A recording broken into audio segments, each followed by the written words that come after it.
anteriores tínhamos falado sobre past simple. E aí, é muito importante que a gente aprenda um outro tempo verbal de extrema importância na língua inglesa e muito utilizado. Esse tempo verbal, para algumas pessoas, chega até a calafrio, mas a gente vai ensinar vocês a usarem esse tempo verbal de forma fluente, sem muitas dificuldades. Estou falando do present perfect. Quando você analisa o nome do tempo, já está dizendo present perfect. Então não é uma ação do passado. Há muitos alunos que se confundem um pouquinho e acham que é a coisa do passado, mas não, é um reflexo no presente.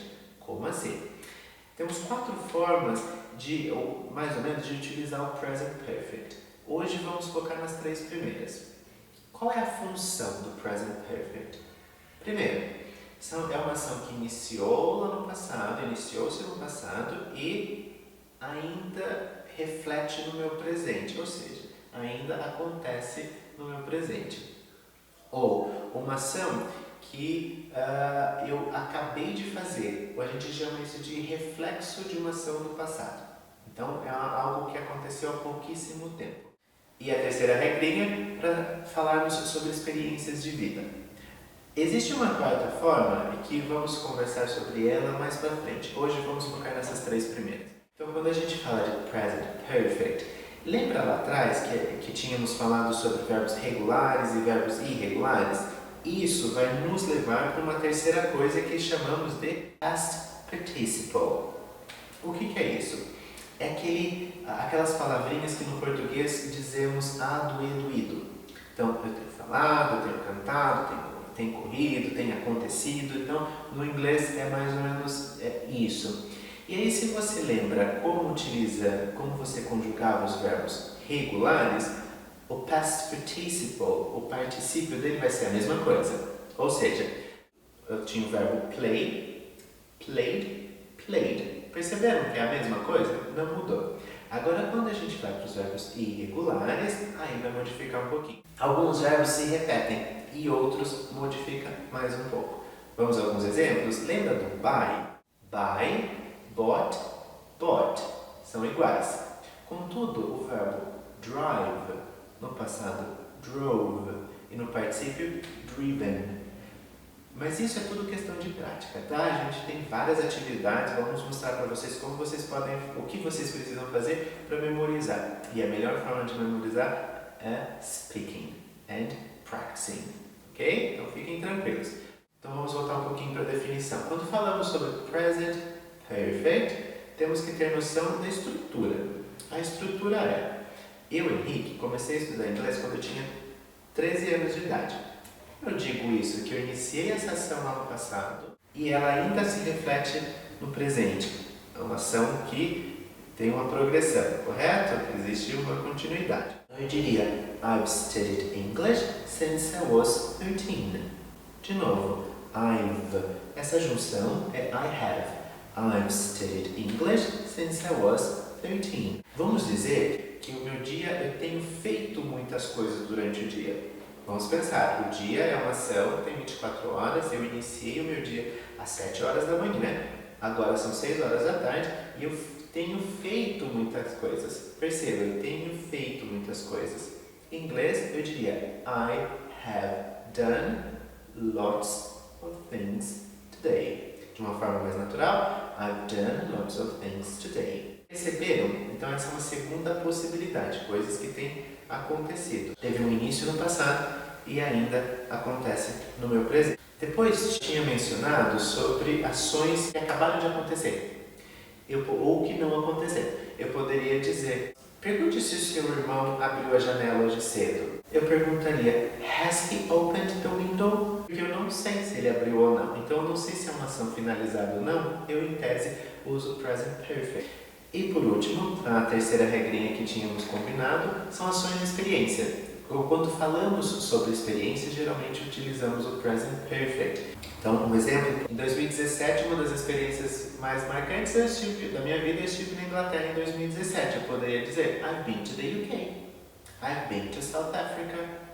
Percebem? São experiências de vida. Mas Henrique, qual a diferença entre past simple e present perfect? Porque eu poderia usar o past simple nessa situação. Sim, você poderia, para esse contexto.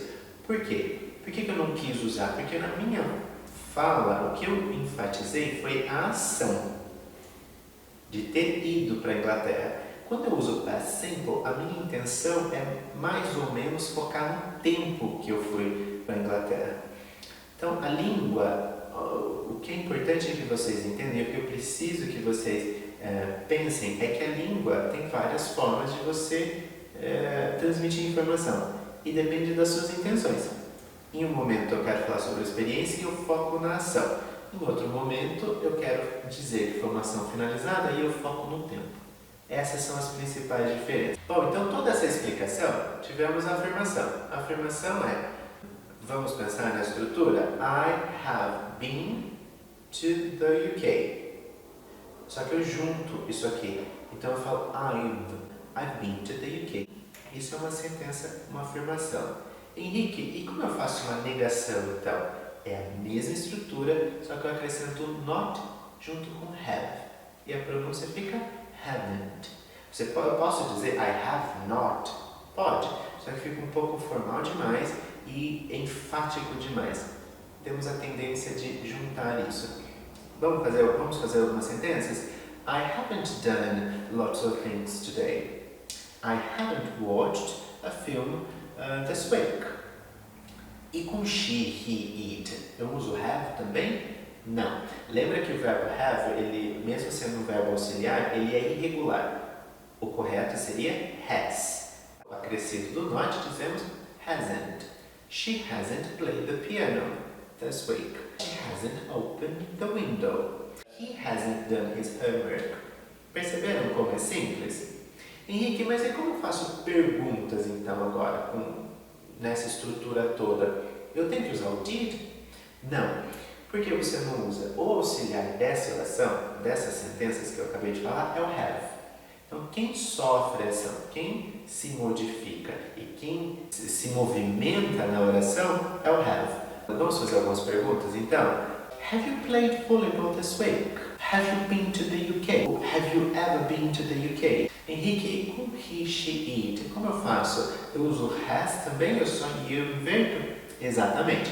Fica assim. Has she done her homework? Vamos fazer de uma forma mais natural? Has she done her homework? Has he played games this week? Perceberam que é a mesma mecânica? Então veja só, se eu uso para I, you, they and we, eu sempre vou usar have. He, she, it, eu vou usar o has. Ok? E aí quem sofre nas modificações são essas palavras.